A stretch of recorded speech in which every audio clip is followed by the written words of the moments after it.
wabarakatuh. Di Ahad. Assalamualaikum warahmatullahi wabarakatuh.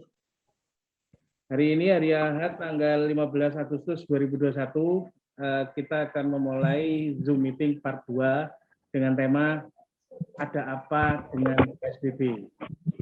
Nah, ini dibawakan langsung oleh Provokator Meme, orang yang sangat luar biasa dan sudah terjun di dunia networking bukan dalam waktu yang sangat sebentar tapi sangat lama dan pasti sudah sangat berpengalaman sekali. Oke, langsung aja. Nggak usah berlama-lama. Monggo. Provokator Muhammad Insan Mandiri, Bapak Sunyoto. Monggo, Pak. Itu formasinya di situ ya? Iya. Ini dulu.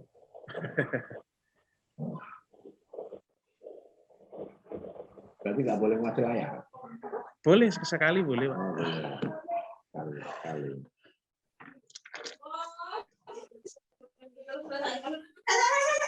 Apa pesertanya? Masih 12. 12. Ya. Oke, assalamualaikum warahmatullahi wabarakatuh. Harus Waalaikumsalam warahmatullahi wabarakatuh. Ada semangat pagi. Semangat pagi semangat, siang semangat, sore semangat. Jadi pejuang itu harus tetap semangat. Karena pejuang itu cuma ada dua pilihan. Kalah dikenang, hidup mulia. Karena menyerah itu bukan pilihan. Apalagi kita adalah pejuang-pejuang keluarga dengan semangat Muharram, awal kebangkitan, awal perlawanan melawan kemiskinan, perlawanan melawan kekurangan atau perlawanan yang lain. Sengaja kemarin Mas Febri tanya, Pak, apa judulnya? Udah dibikin aja deh. Ada apa dengan PSBB begitu. Karena banyak teman-teman yang bertanya, ini MLM ya? Bukan, ini PSBB. Apa bedanya MLM dengan PSBB? PSBB bukan MLM, MLM bukan PSBB. Jadi sebenarnya singkat cerita itu nanti kita di PSBB itu kita diajari menjadi pengusaha. Kita diajari menjadi pengusaha cuma dengan secara berjamaah.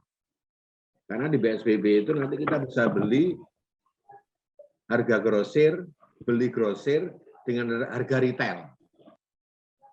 Makanya nanti kita akan bikin promo-promo sehingga nanti teman-teman paham betul bagaimana cara menjalankan PSBB secara benar dan tepat. Karena nanti kita bukan hanya berpikir seberapa cepat kita dapat bonus, bukan seberapa cepat, tetapi juga kita akan bicara seberapa besar dan seberapa lama. Itu yang paling penting.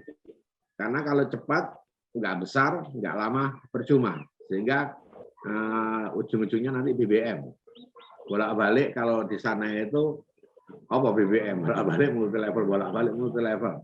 Ya kan? Padahal MLM itu setara dengan PSBB. Baik sahabatku, pertama mari kita panjatkan rasa syukur kita kehadirat Allah yang telah melimpahkan rahmat, taufik serta hidayah. Salawat dan salam semoga selalu tercurahkan kepada manusia pilihan, suri tauladan yang patut kita tauladani, yaitu Rasulullah Muhammad SAW. Langsung aja. Kenapa kita pakai judul ada apa dengan PSBB begitu ya? Saya pikir sahabat semua di sini ini sudah orang-orang marketing.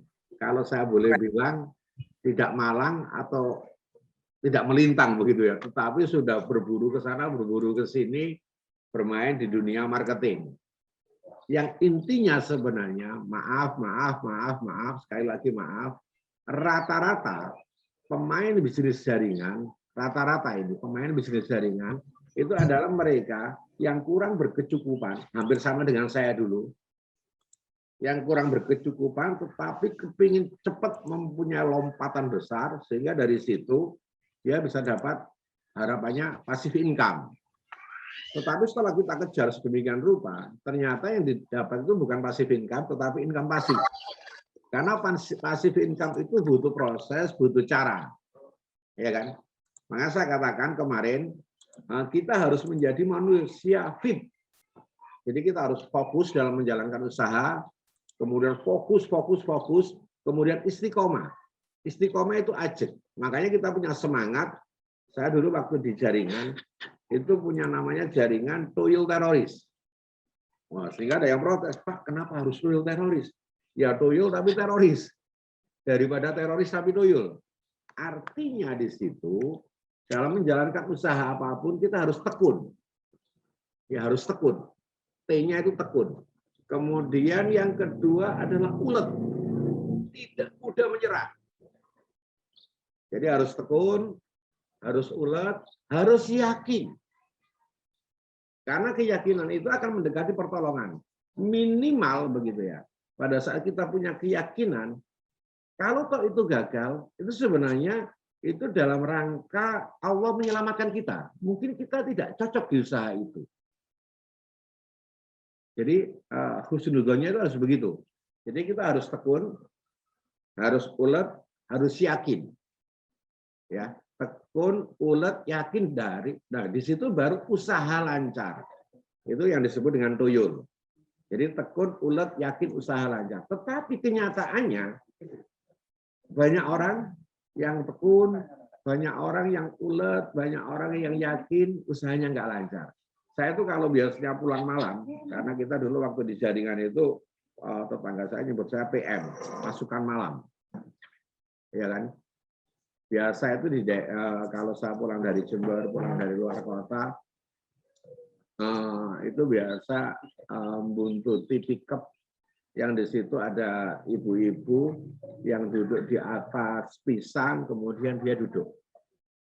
Sekitar jam 12, jam 1 malam, itu biasanya dari pusat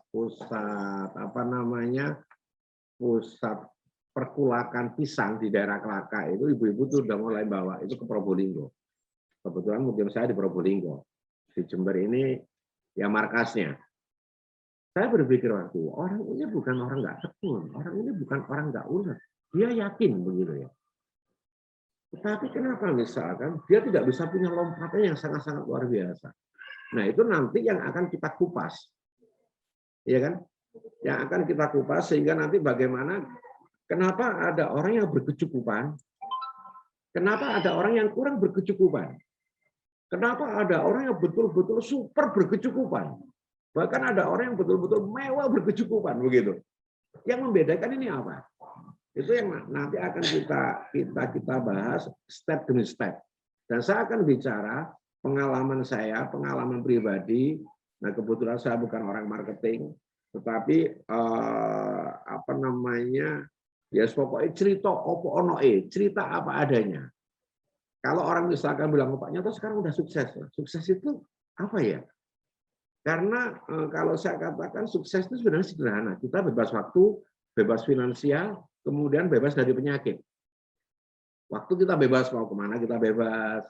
Finansial ya pokoknya cukup, kepingin ini cukup, butuh ini cukup, nggak usah terlalu berlebih lah. Makanya pada saat kita bangun markas ini, waktu itu tanggal 28 Januari 2020 ya Mas ya? 2020 itu jujur saya cuma punya duit 60 juta tunai. 60 juta tunai. Kemudian saya bilang sama anak saya, kamu harus bangun ini, tanahnya ini, kamu datangkan material. Sehingga anak saya cuma bingung aja. Termasuk komandan, termasuk Mas Febri, ini bagaimana caranya nanti bangun begitu ya. Tapi kita punya keyakinan yang sangat tinggi, Allah akan kasih tolong. Allah nanti akan memberikan pertolongan sama kita kalau kita yakin. Tetapi bukan berarti tanpa strategi, tetap kita harus pakai strategi. Artinya kalau bahasa Ustadz saya dulu tuh bilang begini, tawakal itu tetap pakai dimensi otak. Jadi bukan tawakal, pasrah, tetapi nggak berusaha. Sama dengan begini, rezeki itu dijemput, bukan rezeki itu ditunggu. Iya kan? Karena kadang-kadang kita menunggu rezeki, wah susah. Ya kan, rezeki harus dijemput dengan usaha, dengan cara. Nanti ada caranya bagaimana untuk mendapatkan rezeki yang berlimpah-limpah, berluar-luar. Dan itu nanti hidup akan semakin nikmat. Nah, itu yang akan kita ceritakan sama sahabat-sahabat semua, ya kan? Bagaimana cara mendapatkan rezeki itu. Kemudian kembali ke tema dasar, ada apa dengan PSBB? Sebenarnya PSBB itu Itu akronim. Karena waktu itu awalnya itu orang-orang itu PSBB sehingga orang itu mau keluar itu susah. Waktu itu PSBB disingkat apa? Pembatasan sosial berskala besar. Wah, ini asik juga aku bilang begitu. Kalau gitu bagaimana orang nggak takut ya kita bikin program PSBB sekalian. Jadi penjualan secara berjamaah berjenjang. Ya kan? Karena apa? Saya cuma melihat begini, pada saat saya bilang apa, itu akan beda pada saat saya berbilang apa. Pada saat saya berbilang apa, itu akan berbeda. Dari intonasi, dari jeda, dari tekanan, dari amplitudo itu akan merubah makna. Nah, sehingga bagaimana orang mau kemana? Mau PSBB, ya, kayaknya begitu. Mau PSBB, sehingga bagaimana dari hal yang negatif ini kita positifkan. Nah, PSBB itu sebenarnya adalah salah satu bentuk distribusi yang intinya itu nanti bagaimana barang itu dari produsen itu sampai kepada konsumen. Nah, di sini apalagi orang sahabat-sahabat semua sudah ahli-ahli marketing, ya kan? Kita mengenal beberapa macam marketing, itu ada yang direct selling, ini udah terbiasa orang-orang lakukan, jadi penjualan secara langsung, ya kan, bisa door to door, kemudian bisa pakai sales, bisa pakai SPM. Nah, SPM itu sales promotion man, bukan sales promotion girl, jadi sales promotion man. Jadi direct selling, di situ penjualan secara langsung melalui door to door, kemudian menawarkan ke sana dan kemari. Itu ada kelemahan, ada kelebihan. Semua teori dagang itu tetap ada kelemahan, ada kelebihan. Tetapi kelebihan yang ada di direct selling itu adalah bagaimana kita mampu memahami konsumen. Itu intinya di sana. Iya kan? Yang ujung-ujungnya nanti itu positive thinking sebenarnya. Kalau orang Banyuwangi dulu, saya masih ingat pada tahun berapa itu, di sini ada orang Banyuwangi. Oh, Pak, apa Pak? Positif itu thinking ya? Oh iya, positif itu thinking. Aku bilang begitu. Padahal saya juga orang Jawa juga. Positive thinking itu intinya itu apa sih sebenarnya? Itu sama dengan welcome itu adalah keset kaki. Aku bilang begitu. Welcome itu keset kaki. Ya kan? Sahabatku, di direct selling itu kita langsung face to face begini sama orang, iya kan? Yang intinya di situ bagaimana ujung-ujungnya kita menawarkan dagangan. Dalam proses jual beli itu yang paling penting bukan hanya sekedar menjadikan barang menjadi uang, bukan. Itu sangat kalau saya katakan sangat naif. Karena kalau kita cuma sekedar menjadikan barang jadi uang, itu sehingga terjadi overclaim, ya kan? Overclaim produk ini begini. Bahkan ada kemarin ada yang cerita itu apa namanya, Pak ada produk Pak orang itu ditarik itu nggak bisa jatuh, orang bisa bisa digotong barang gini diangkat cuma dengan 2 jari begini orang bisa terangkat cuma dengan 2 jari katanya. Wah hebat ya, itu harusnya produk semacam itu dijual di atlet angkat besi ya, aku bilang begitu. Karena apa? Barbel yang 1 kintal itu pakai produk itu bisa cuma begini toh akhirnya, iya kan? Jadi nggak usah terlalu payah jadinya. Tapi kenyataannya atlet angkat besi kita itu juga nggak pernah menang di event internasional, ya kan? Harusnya kalau punya alat itu dijual di atlet angkat besi. Jadi kita harus real menjelaskan produk yang saya katakan tadi, menjual itu bukan hanya sekedar menjadikan barang menjadi uang. Tetapi menjual itu adalah bagaimana kita memenuhi kebutuhan konsumen, bagaimana kita memenuhi kebutuhan sahabat kita. Sehingga nanti kesimpulannya pada saat terjadi transaksi itu tidak ada yang kalah, tidak ada yang menang. Konsumen merasa terpenuhi kebutuhannya, kemudian kita merasa membantu juga, dan otomatis laba. Sehingga kalau ditarik satu kesimpulan adalah menjual, berdagang, itu adalah aktivitas menolong sahabat, aktivitas menolong saudara yang dibayar. Wah, itu asiknya berdagang. Iya kan? Makanya paling enak itu jadi pedagang. Jadi sekali lagi, berdagang itu adalah aktivitas menolong saudara, itu yang dibayar. Nah, makanya di sini kalau di jaringan PSBB itu ada istilah nanti uplin, upline, sama downline. Saya pakai istilah itu. Tapi jangan up-nya lain, daunnya juga lain. Wah, ini kacau. Ini penyakitnya orang jaringan itu biasanya up-nya lain, kemudian daun lain. Jadi nggak dapat downline, dapat daun lain. Begitu sampai rumah itu ada piring melayang nantinya itu. Ya, istri jadinya marah. Nah, kemudian yang kedua itu ada bacanya apa ya? Internet media. Jadi itu biasanya begini. Seseorang itu bagaimana dia bisa mampu personal branding. Mampu membranding dirinya sehingga pada saat itu orang itu percaya apa yang dikatakan. Meskipun kita banyak lihat tokoh-tokoh nasional yang waktu itu sudah mulai masuk ke pemasaran, kemudian runtuh, nggak tahu sebabnya apa, silakan dicari sendiri. Tetapi intinya adalah personal branding. Saya kepingin pada saat nantinya MIM ini ke depan, dan itu sudah menjadi komitmen kita, kecuali kacamata, karena kacamata ini kita jujur aja ngambil dari perusahaan lain. Jadi formula itu bukan dari formulasi kita. Nah, saya kepinginnya nanti bahwa produk-produk di MIM ini kualitasnya betul-betul terjaga. Sehingga apa? Pada saat kita nawarkan produk MIM, orang sudah bilang, oh produknya MIM ya, wah MIM itu bagus. Dan insya Allah itu kalau di pasar konvensional, di teman-teman herbal, kita udah punya ini. Produknya MIM, insya Allah bagus. Saya nggak akan sebut ada 17 item produk yang kita sudah ada distributornya. Ya kan? Yang sudah ada distributornya. Jadi dalam internet media itu, kita itu harus membangun brand. Sehingga dari brand itu personal branding. Jadi membangun image masyarakat bahwa produk MIM dasar.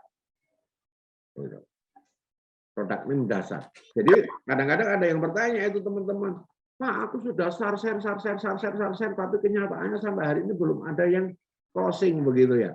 Loh, kalau kamu cuma share, kemudian itu sasarannya nggak jelas, tidak ada tindak lanjut dan sebagainya karena kamu udah cuma share ke semua orang, iya kan? Tetapi nggak ada tindak lanjut, ya bagaimana mungkin? Akhirnya orang apa? Ya di rumah semua. Tapi kenyataannya sampai hari ini yang namanya dealer mobil itu ya nggak ada share. Iya kan? Dealer mobil itu nggak ada yang share. Bahkan produk-produk yang sampai sekarang masih bertahan itu juga nggak share. Nah, kadang-kadang kita itu terlalu terlena. Bahkan ada yang ngomong, kamu cuma tinggal share nanti dibayar. Kamu nanti tinggal ini nanti dibayar. Nggak ada rumus. Atau mungkin saya yang terlalu tertinggal zaman. Karena sampai hari ini saya belum melihat yang begitu. Ada salah satu perusahaan jaringan, itu teman yang melakukan itu, tetapi dia melakukan pembinaan intensif. Jadi lewat Facebook Ad, dia undang bagaimana caranya bikin konten dan sebagainya. Itu dia lakukan. Jadi bukan cuma share, kemudian didiamkan begitu. Karena di situ ada pendalaman nanti, ada pendalaman materi yang akan dia berikan bagaimana cara merekrut. Bagaimana cara menjual yang efektif. Ya. Nah, kemudian yang ketiga itu ada model PO. Nah, biasanya point of purpose apa itu bahasa Inggrisnya apa itu Mas? Point of purpose. Oh ya, point of purpose ya, ini bahasa Inggrisnya pintar. Nah, karena kalau saya ini wong Jawa nggak ngerti bahasa Inggris. Padahal di Inggris sana itu anak kecil-kecil pintar bahasa Inggris. Point of purpose itu begini.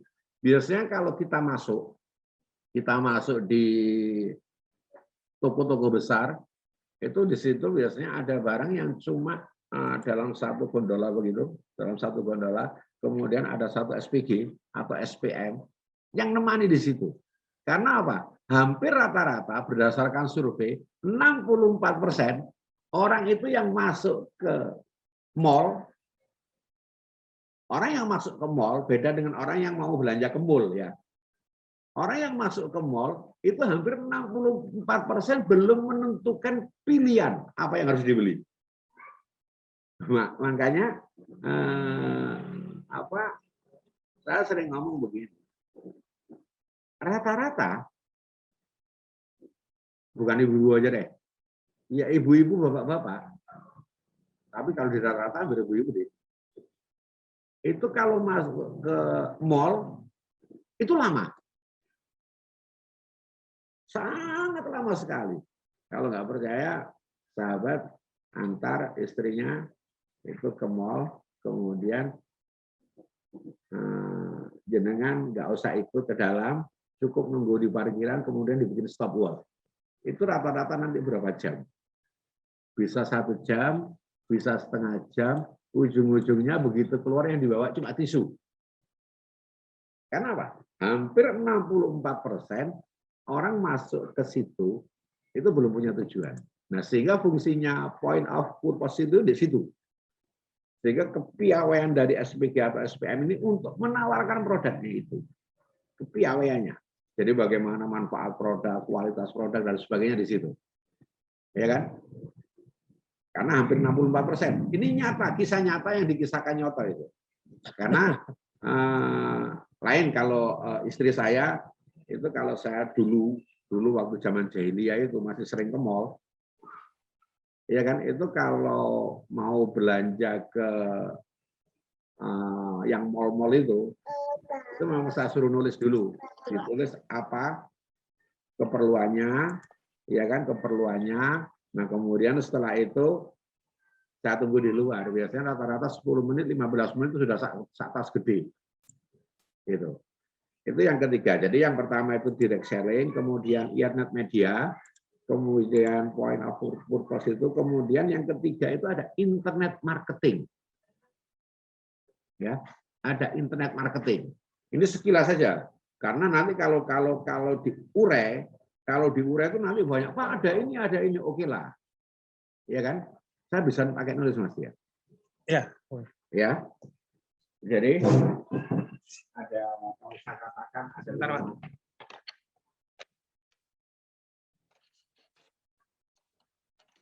Ada 5 macam.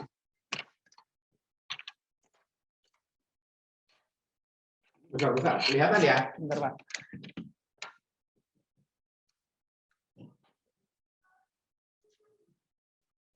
Jalan nggak? Ya.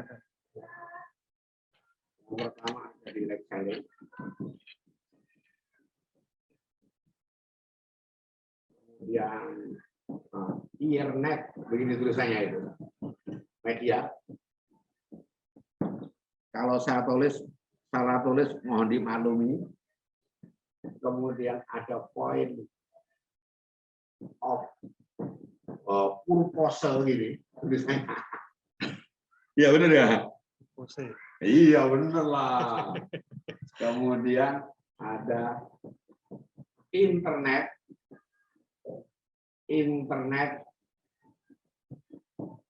marketing.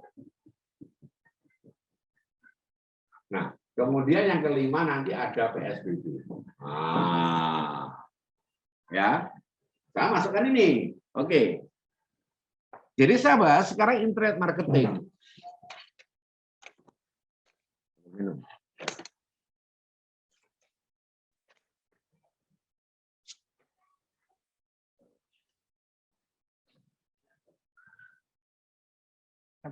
Ya. Nah, kalau di direct selling tadi itu sudah jelas penjualan secara langsung, kemudian internet media itu bagaimana kita bisa membangun personal branding, ya kan? Personal branding kita harus betul-betul kuat. Oh, kita nggak punya personal branding ya beda dong dengan seorang tokoh yang kemudian setelah dia terkenal punya produk orang semua percaya. Yang kadang-kadang nggak mikir sudah produknya itu intinya bagaimana, kualitas produknya bagaimana. Itu kadang-kadang nggak mikir. Kemudian point of purpose itu biasanya produk-produk baru itu yang ada di mall-mall itu begitu. Jadi dia taruh di sini perangkat marketingnya harus dipersiapkan dengan satu gondola begitu, satu alat peraga, kemudian ada satu SPG, ada satu SPM. Karena apa? ini jagani itu apa ya Mas ya? Mengantisipasi. Ya, mengantisipasi pembeli yang hampir 60% masuk mall itu masih belum punya tujuan mau memilih. Nah, kemudian yang keempat itu ada internet marketing. Nah, ini. Nah, urusan nanti itu bagaimana yang ditanyakan teman-teman apa namanya? Internet marketing yang saya tahu yang pernah saya lakukan itu adalah Facebook Ads. Itu pernah kita lakukan. Saya pakai satu teman yang punya keahlian di Facebook Ads itu, kemudian dia untuk memasarkan produk. Tetapi di situ, yang jelas pada saat kita bicara internet marketing, itu kita harus paham betul di situ. Bagaimana cara membuat konten, kan begitu ya? Kontennya itu tidak asal. Dan itu harus terus berubah, terus begitu. Terus berubah. Sehingga ada istilahnya itu kalau di internet marketing itu tahap awal kita harus bakar duit untuk mencari data. Nah, dari situ baru nanti dari data itu kemudian apa yang kita tawarkan terus itu dengan berbayar dan sebagainya. Waktu itu kita ada satu produk, maaf saya buka-bukaan aja, produk itu HPP-nya 50.000, kemudian waktu itu di konsumen kita jual 250.000 ya, 250.000. Wah, untungnya besar Pak Nyoto. Iya, secara logika itu untungnya besar. 50.000 jadi 250.000. Berarti ada up sekitar 5 kali, N kali 5, berarti 250.000. Tetapi setelah kita itu sebenarnya hampir sama itu dengan jalur distribusi di konvensional. Hampir sama. Bahkan ada yang N kali 4, ada yang N kali 5, ada N kali 7. Waktu itu dari 50.000 ke 250.000 itu cost marketingnya aja, cost iklannya aja per hari 10 juta. Wah, coba dihitung. Per hari kita keluarkan iklan 10 juta, berarti 1 bulan 300 juta. Targetnya waktu itu 10 juta adalah karena kita jual produk itu ada kemasan segini, saya nggak sebutkan namanya karena itu ada kode etiknya. Produk saya nanti jeruk makan jeruk itu jadinya itu, iya kan?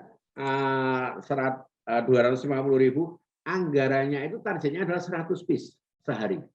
Sehingga kalau kita bagi itu 10 juta dibagi 100, anggaran iklannya udah 100.000. Oh, lumayan, Pak. Anggaran iklan itu 100.000.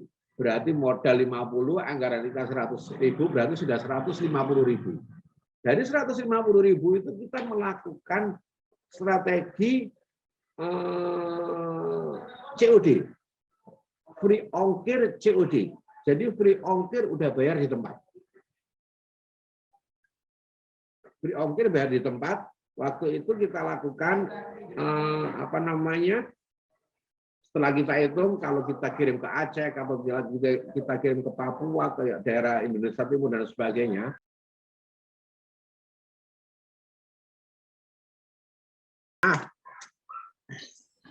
ini operatornya saya nggak paham, saya kan cuma disuruh ngomong. Kalau saya provokator ya tugasnya ngomong, apa yang disuruh ngomong tak omong kan begitu kan.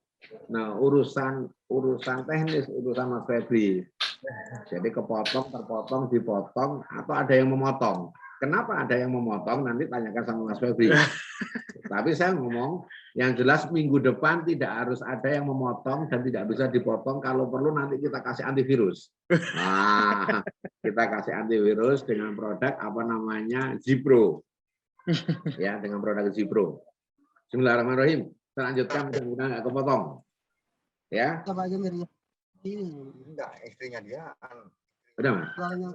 Ya, internet marketing tadi itu, saya ulang lagi, dari kemudian 50 ditambah 100, kemudian ditambah sekitar 60, 210. Kita harus punya CS 6, rata-rata dari CS itu gajinya cuma 600, tapi satu kali closing itu ada tambahan 5.000, plus nanti ada bonus. Potong lagi, Mas? Enggak, terus Pak. Sehingga anggarannya itu adalah anggap aja 10.000. 10.210 masih ada sisa 30, anggaran 10.000 untuk buat konten-konten dan sebagainya. Setiap hari konten itu berubah sehingga kita masih untung 2 juta.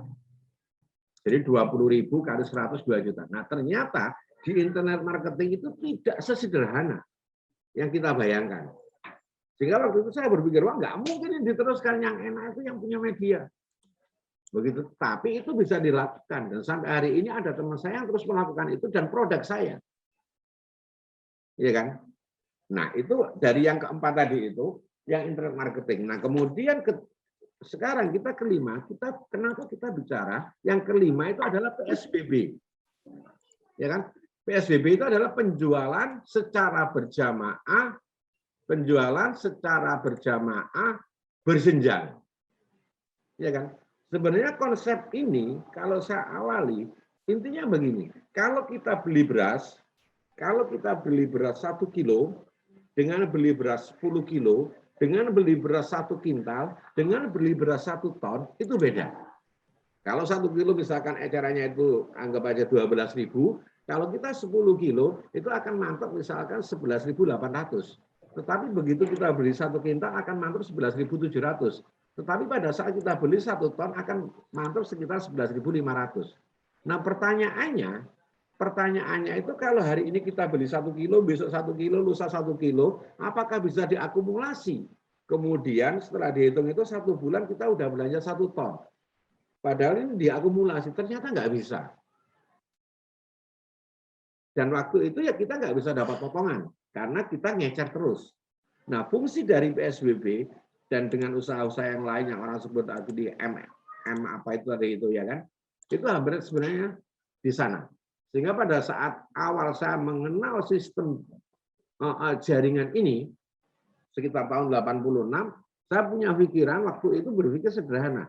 Seandainya saya boleh menggunakan kata seandainya, perusahaan menggunakan sistem berbasis jaringan ini, wah luar biasa. Akan semakin banyak orang yang tertolong, akan semakin banyak juga rumah-rumah iklan, rumah produksi yang tutup. Tetapi akhirnya apa? Akan semakin banyak yang ketemu. Tapi kenyataannya nggak begitu. Sampai hari ini 4 macam sistem marketing ini masih berlaku. Mau yang direct selling, internet media, kemudian pakai PO, pakai internet marketing masih berlaku. Artinya di situ sunatullah itu akan tetap berlaku. Ada siang, ada malam, ada laki, ada perempuan, ada panas, ada hujan. Ya. Jadi awalnya kita PSBB itu bagaimana kita kulaan secara berjamaah. Sebenarnya bukan berjamaah karena perusahaan akan kulaan itu secara besar. Nah, setelah besar ini daripada anggaran iklan, daripada ini semua kita berikan ke mereka-mereka itu, ayo dikeroyok bareng. Ya kan? Itu yang akan diberikan dalam bentuk komisi. Akan dibentuk dalam bentuk komisi.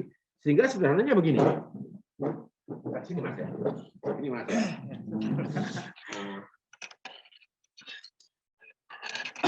Ini kalau saya bilang konvensional,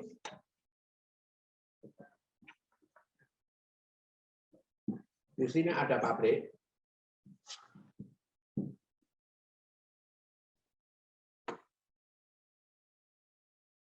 Ini suara saya dengar ya? Iya. Dari pabrik itu ada APPN, ada distributor provinsi, ada distributor kabupaten, ini provinsi, kabupaten, kemudian ada grosir, ada toko, ada konsumen. Barang dari pabrik yang harganya misalkan 200, itu sampai sini, itu bisa jadi 2.000. Berarti ini ada kali 10. Ini real. Padahal barang untuk sampai ke sini, ini masih butuh namanya iklan. Siapa yang nanggung iklan? Itu adalah semua konsumen. Nah, sementara pada saat kita bicara PSBB, ini ada barang dari pabrik, di sini ada PT MEM sebagai APPN, kemudian di sini ada sahabat MEM, di sini baru ada konsumen. Sehingga PSBB itu sebenarnya bagaimana perusahaan kulaan begitu kan, kemudian akan dijenengan sebagai sahabat itu bisa beli harga grosir, beli harga konsumen dengan harga grosir. Karena perusahaan ini memfasilitasi. Nah, intinya nanti bagaimana kita harus punya konsep P4, memahami PSBB ini. Pertama, pelajari, pahami, harus belajar, harus paham, kemudian setelah dipelajari, dipahami, dipraktekkan. Nah, setelah itu perjuangkan. Supaya menjadi, yang saya katakan di awal itu, kita menjadi sahabat VIP. Fokus, istiqomah, kemudian kita harus punya target yang jelas. Kita jangan bermimpi.